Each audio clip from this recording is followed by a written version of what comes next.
We're kind of noticing with the improvement in filmmaking and cinematography and the film equipment and all these things, the TV shows, like because we're talking about Andor specifically with the Star Wars storyline, and something is getting lost in the theater experience.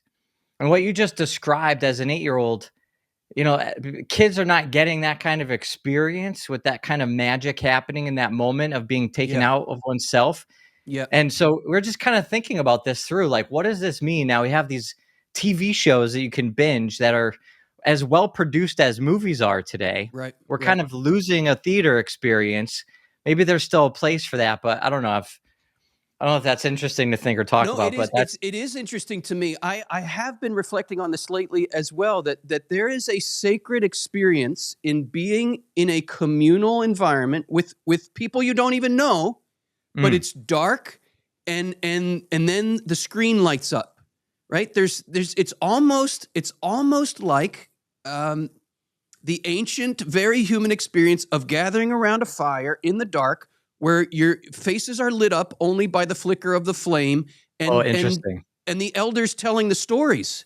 Yes. And that's how the young people in a culture, in a tribe, their imaginations would start to grow and expand, sitting around the fire in the dark, faces silhouetted by the flame. And the modern equivalent of that was the movie theater experience. I mean, for me, growing up in the 70s and 80s, this could be a sacred experience, right?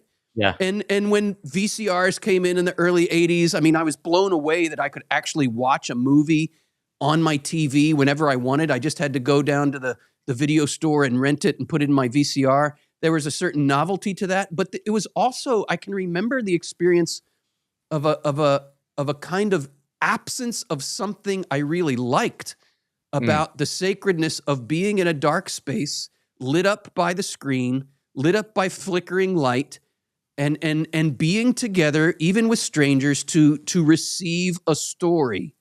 There's something sacred about that. There's something, dare I say, even quasi-liturgical about that, where we gather around and we're all oriented towards the same story and we're open to receiving it. I think we're losing something that is a kind of cultural glue. It certainly was in my day and age. A cultural glue for people was the movie theater experience. And here we are with our little individualized home theaters now, where we watch everything on Netflix or Disney Plus or whatever. And yes, something is lost. The communal experience is lost. Is that what you're getting at? Yeah, absolutely. Yeah, and it's the quality is such that it doesn't even make it. It's not even better to go to the theater anywhere necessarily. That's right. It's now it's they're improving the delivery and making it easier and better, quote unquote, to stay in your own home on your own computer. And at least before, if it was a VHS, it was like a worse quality, bad version of what you would otherwise see in the theater. Yes, and so it's still, you're still drawn out towards that as the penultimate movie experience. And now they're sort of inverting it, and you get a better experience at home in some ways. So it seems like a lot's being lost there. No, I agree. We need a cultural glue, and art is often that cultural glue.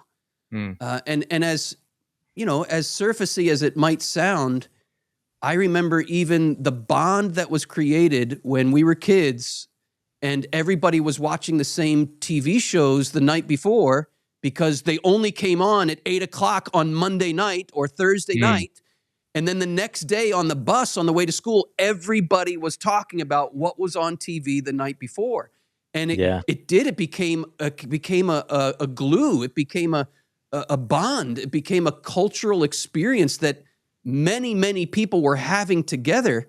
And I'll say the same thing about music. Like when I was a kid, it was always Casey Kasem's Top 40 Countdown that everybody was listening to on Saturday mornings.